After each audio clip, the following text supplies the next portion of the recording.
Hey everyone, Caleb with Antique Book Collective, and today I'm getting to you guys with what kind of books bindings do you find in old antique books. And I know that sounds like a sort of convoluted title, but it is going to be a sort of convoluted video. With that said though guys, I have a few different bindings that you normally see on antique books here. And let me just say with a caveat, the one on top that you guys saw is not an antique book. However, it is something to sort of keep in mind. So guys, a lot of books that I come across that have paperback covers, so this one here is a paperback.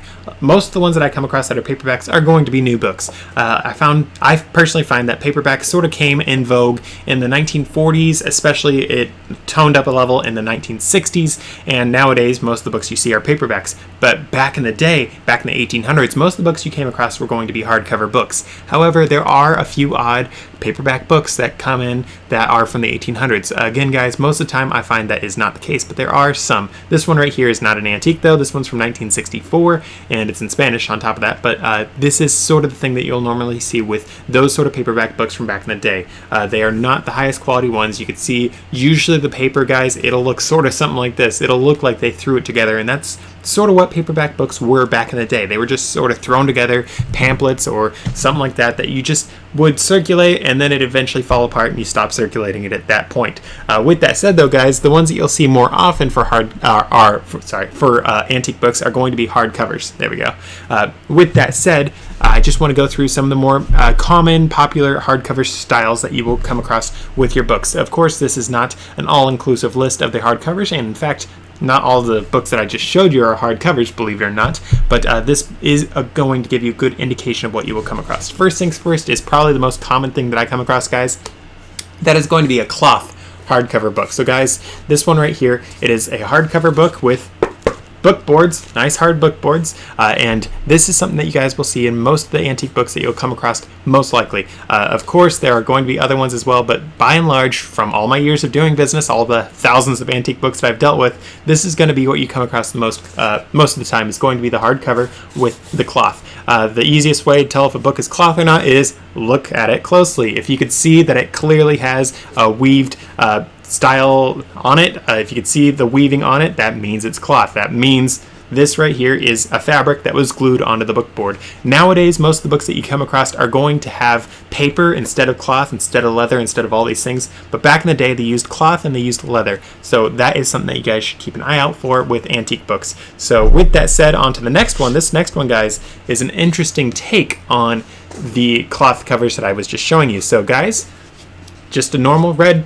cloth cover, right? Well, no. So guys, as you guys can see here on the spine, it has some cool gilding on it, and on the front cover, again, we can see this gilding. In fact, it's not just gilded, but it's embossed. Embossing, guys, is when you have just a little bit of an indentation, or whatever the opposite of an indentation is, an outdentation, I don't know what you want to call that, but if it's sticking in or sticking out, that is embossing. You'll see that on a lot of the books that you come across that are something called fine binding. Guys, fine binding is one of the really cool things out there. Obviously, as the name suggests, it's fine, and look at that. That's pretty fun, guys. I mean, you compare this against this. This one obviously looks 100 times cooler. I'd rather have this thing on a shelf than this boring one. But end of the day, guys, this is something you'll come across with a lot of antique books, is this beautiful fine binding. In fact, a lot of the fine binding books will actually also have gilding. And guys, the gold color you see on a lot of these books is actually real gold, believe it or not, which I think just adds an extra layer of coolness onto these books. With that said, though, guys, on to the next book.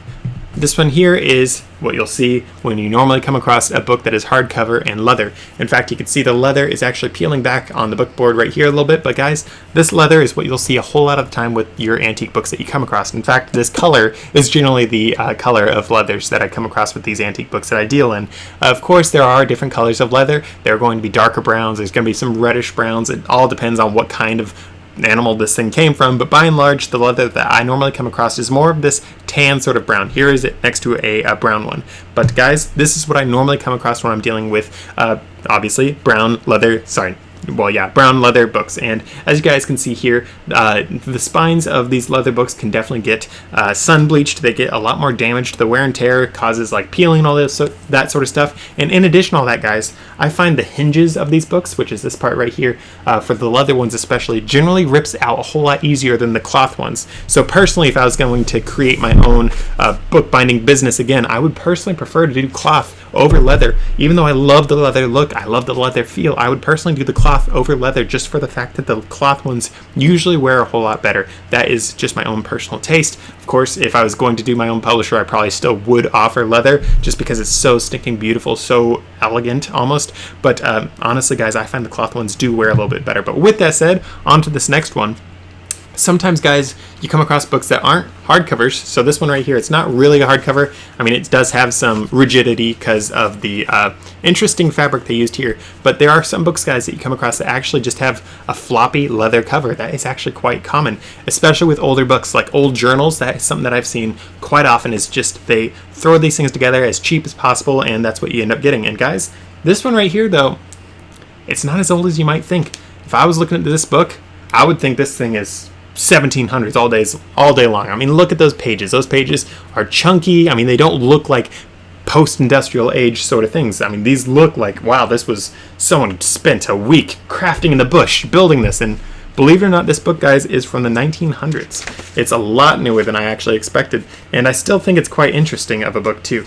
So guys, this book right here, just to prove it in case you didn't believe me, 1908.